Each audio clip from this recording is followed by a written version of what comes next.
CPR ko, yan o. May CPR po ako. Ngayon, gagawin po natin yan. I-click po natin ito. Ayan po, may nakalagay po. Hindi pala. Click tayo doon. Ayan, copyright. Click yung copyright. Restriction. Yan po ang copyright. Review. Ganun po ang magano ng ating copyright. Yan po yung aking mga So, i-click po natin ito. I-mute po natin yung segment. Ilagay po natin yung continuous. So, yan po ay pinaprocess na. Nakalagay. Mute. Lagyan natin sa mute. So, ngayon, on processing. Ayan, nakaprocess na po siya. Ayan po yan. Video editing in process, sabi po niya. Sabay silang dalawa kaagad. Yung burning love chat siya.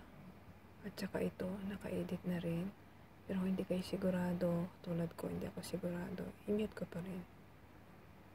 Pero na siya naka-edit na siya.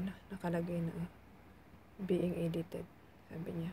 So, galing. Balik tayo ngayon doon. Balik na tayo sa doon na.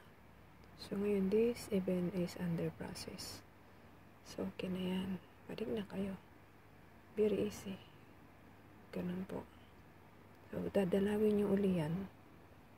Kinabukasan, balikan ko uli yan. O kaya, after 2 hours, balikan ko uli. So, balik na kayo ngayon.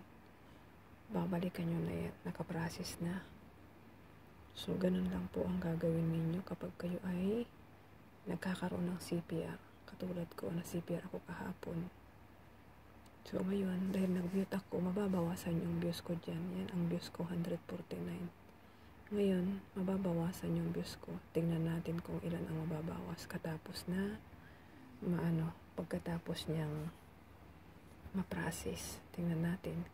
148 yan. 149. Tingnan natin kung magkano, ilan ang mababawas. So, at the same thing po, ganito yun.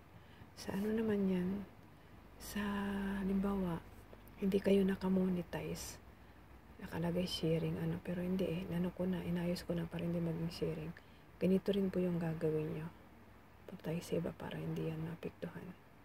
Katulad po niyan, hindi nyo na ilagay yung, halimbawa, meron kayo yung yung highlights.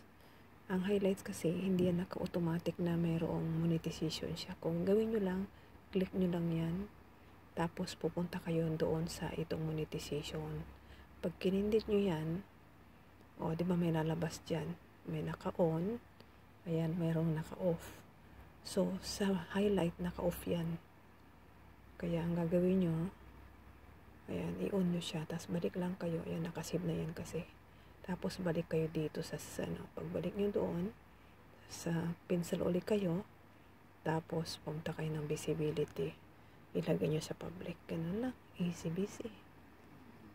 Ganun lang. Very busy lang. Ang gusto ko lang pag-aralan ngayon, ituro ko sa inyo, susunod.